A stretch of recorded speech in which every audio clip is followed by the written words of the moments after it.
I want to show a couple of phonemic awareness activities that I like to do with my students, and I want to talk about when and how we can incorporate letters as well. So let's take a look. Okay, so these are my two favorite, blended cross it and scene sounds. So let's jump in. So with blended cross it, there's a lot of opportunities to incorporate letters if your students are ready.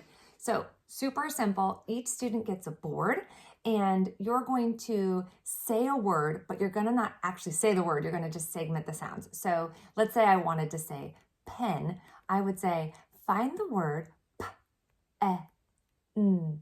So they're gonna have to blend those sounds and figure out the word pen and then cover it with a bingo chip or cross it out with a marker, hence the name blended cross it. So on purpose, I put some words that sound similar, like pen and pin and pig, pop and pot. So they're similar on purpose. I really want my students to be listening for all the sounds and to blend it together. I don't want them just to be able to hear the first sound and guess. So this is a really great activity for developing phoneme blending. But now, how can we incorporate letters and when do I do that? All right, so if I have a group of students that are having difficulty with both phonemic awareness and letter sound associations, then I'm just gonna probably start with this activity on its own. I'm just gonna have them focusing on blending those phonemes without having to also be like, oh, what was the letter?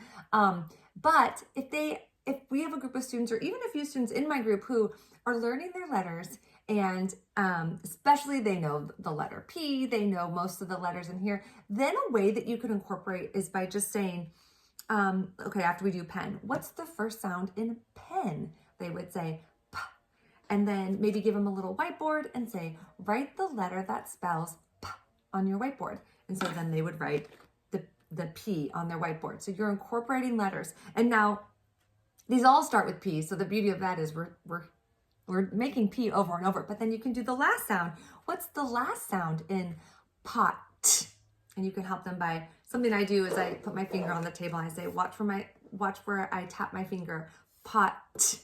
And so then they'd say, t. What letter spells t? Let's write that on our boards, T. So they may not be to the point yet where we're wanting to spell the whole word, but we can always take a sound in isolation and connect it to a letter that you've taught before, that you know that they should know.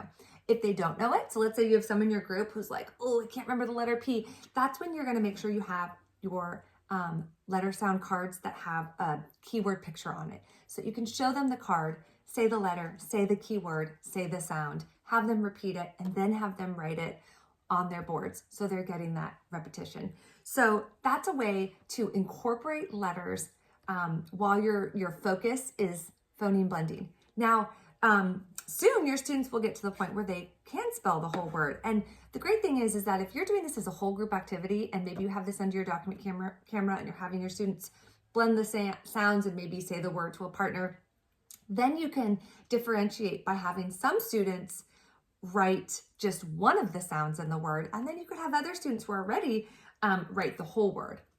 So that's a way to do this activity and to differentiate. And again, you have to be thinking about, especially if you're pulling a small group, like where they're at, what skills they have, and what is your target skill? What do you want to get out of that? I love it when I get to the point where I can incorporate letters because that's the goal, right? Is reading and spelling. It's not just a segment sounds to segment sounds. So that's a great activity. If you have students who are really struggling with letter sound recognition and you really want to start to incorporate that, something that you can do is take some of your letters, like I might pull some of those, and I would just put maybe 5 in front of them, and I would say, let's say our target sound is t. I would say, which one of these spells t? So that I'm like narrowing it down for them and giving them the opportunity to connect the sound to the letter.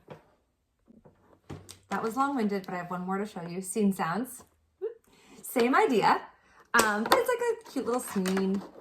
I have several of these, and I'd give each student gets a scene, and I would say something like, find the p, I, g, and so they would have to blend the sounds, figure out that it's pig, and then find it, and then they would cover it. And the same idea, You can incorporate letters by asking them to find the what's the initial sound, and then what letter spells that sound. And this one is since they don't all start with the same letter, you can do that a little bit more easily. You can say find the, you know, if I did barn, they would have to find they would first blend B-R-N. They blend it to say barn.